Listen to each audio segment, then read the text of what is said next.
Hi there, it's Michelle from Indie Author Blueprint. Today we're going to be talking about 10 misconceptions about publishing books. My goal is to help indie authors figure out how to get your book from your brain into publication with you directing the process. But you have to put in some energy and some work and some focus to fulfill your dream of publishing your own books. And one of the things I've discovered is there's a lot of misconceptions about the process of getting your written book published. Now, I'm not covering a lot of writing tips and stuff on this show. I'm really focusing on the publishing end of things, but it's really important to understand where those overlap. And so let's just jump in with the very first one and talk about the first misconception about publishing books. And that is that I just write it, send it in, and it gets published. I meet people all the time who think that that's how it works. I write it, people want it.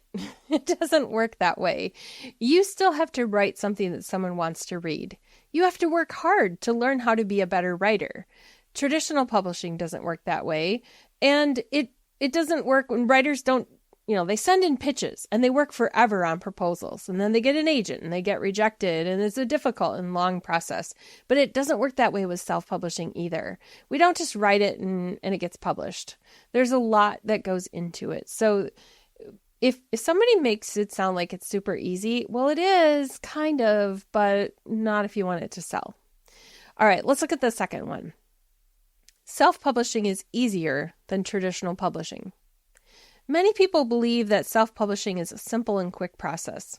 Kind of like, I fill out a form and boom, it's done.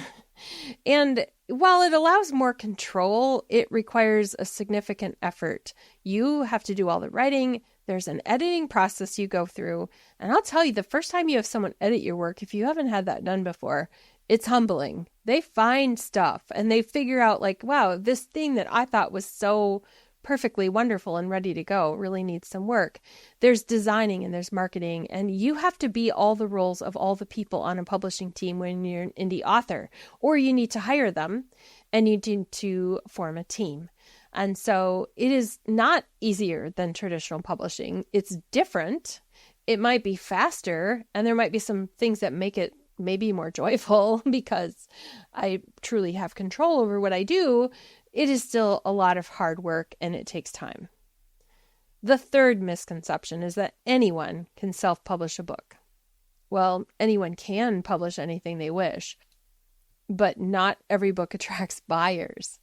Many indie authors think that if they just publish a book, people line up to buy it. They think if they just share it on social media, people are knocking down their door to get a copy. It doesn't work that way. Anyone can self-publish a book, yes, but if you are thinking about selling the book, then not everyone can just put some stuff out there. And that's hard to hear sometimes, but it's really important for you to look at it through the eyes of your reader. We don't write books just to have books. We write books for people to read them. So it's important for us to be thinking about why people buy books. The fourth misconception about self-publishing and publishing books is that self-published books don't sell well. There's a misconception that self-published books can't achieve significant sales or reach a broad audience. In reality, many self-published authors have achieved commercial success and they've built large readerships.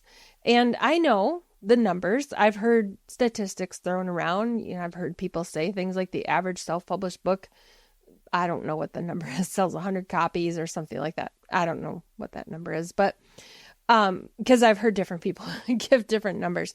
But I know that my books have sold well above average, and that's because I work really hard at it. And so my self-published books have sold probably better than some friends who have done traditional publishing and less than others. So I'm right in the middle there. But I just know that it is possible to self-publish and do it well. The fifth misconception is that self-publishing means lower quality. It sure can mean lower quality. Some people assume that self-published books are poorly written or poorly produced, but they don't have to be. And that's what makes me passionate about what I do.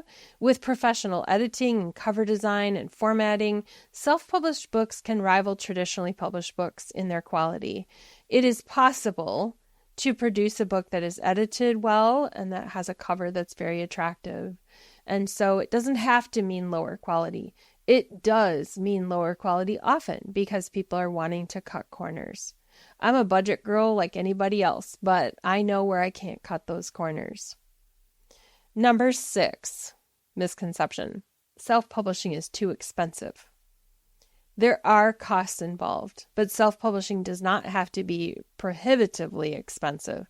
You can control your budget by choosing where to invest. So I know that editing matters and cover design matters a lot. So it's possible for you to maybe learn how to use some software. I'll share some of those, what some of those software is in some future episodes, for you to do the typesetting part. And so sometimes somebody will hire someone to do the cover and then they will do the typesetting themselves. I would caution you against trying to cut corners by just trading editing with somebody who's not experienced in the field. Just because someone is an English teacher, for example, doesn't mean they know the standards for editing a book. They might not be familiar with the style manuals that are used for book publishing. So it's important to know where to spend the money and where you can cut the corners, but also it doesn't have to be expensive. And there are many ways that you can figure out how to do it on a budget. The 7th misconception is I don't need an editor. I kind of alluded to this already, but maybe you say, I can spot typos anywhere. We all need editors. I'm a professional editor and I really need one. So it's important that I hire that out. I hire somebody to edit my books, even though I try to send a really clean copy. They still catch stuff. They really do. So everybody needs an editor. And we're not talking about someone who's just finding typos. We're talking about someone who notices that throughout the whole book, maybe you're using British spellings of something. Like maybe you don't know that the word toward is the US spelling and towards is the British one. And they need to go through and fix that in there. They don't know how abbreviations work maybe, or they didn't notice that you spelled principal with an LE instead of principal with a PAL at the end. They're not the same word. So it's important that you have an editor. Number 8 misconception. You don't need to market your book. A common myth is that the book will sell itself. And in truth, self-published authors are responsible for their own marketing and must actively promote their work to get visibility and sales. But this is also true of traditionally published authors. Every author needs to market their book. Now, this does not mean you have to be spammy about it, but you just need to be creative and figure out how you're going to get people to be interested in your book, and you're going to need a plan for that. Number 9. Misconception. You can make a lot of money quickly. Some believe that self-publishing is a quick path to wealth, and I'm here to tell you that it is not a quick path to wealth. And some authors do make a significant income, but it requires time and persistence and strategic marketing. And when you have somebody who's putting it out there and saying that they want to help you get your book published because you're going to be wealthy, I caution you on that because your motive has to start with something besides making a lot of money fast, or you're going to be really disappointed if you invest and it's not going to go that way. And so don't go for the gimmicky stuff. Go for the long road and the steady pace, and you will get there. And I will tell you that I had months and months and months with zero sales on my books sometimes. And now I can say that I can log into my dashboard and see sales on my books every month. And so it has taken some time and persistence, but I do earn money on my books. I'm not wealthy, but I do earn money on my books. Just takes time. Number 10 misconception. You have complete creative freedom without consequences. Self-publishing offers creative freedom, but it also means you're responsible for all aspects of the book, including potential mistakes. And so there's no safety net like in traditional publishing. And I see one of these mistakes is that authors will often cut corners on like footnotes. They will take material that I know didn't come from inside their head. I mean, I edit Bible studies for people and I see like Greek words that are used. And I know most of my friends don't speak Greek. So you got that Greek word from somewhere. There's a book somewhere that told you what that word meant. And so those have to be footnoted. And so there are some consequences if we take other people's material and we're not quoting it. Like, it's not ours. We can't use that. And so there's not a safety net with multiple editors going, whoa, where'd you get that? So when I'm editing books, that's one of the things that I'm always bringing up is like, open 2 books. One's a traditionally published, one's self-published nonfiction book. How come the self-published one has no footnotes and the traditionally published one has like 800 footnotes in the back of the book? Maybe that's something that we need to look at. So yes, you have complete creative freedom, but there are consequences. Now that's just 10 misconceptions about publishing books. I know in future episodes I'll cover more. Which one of those resonates with you?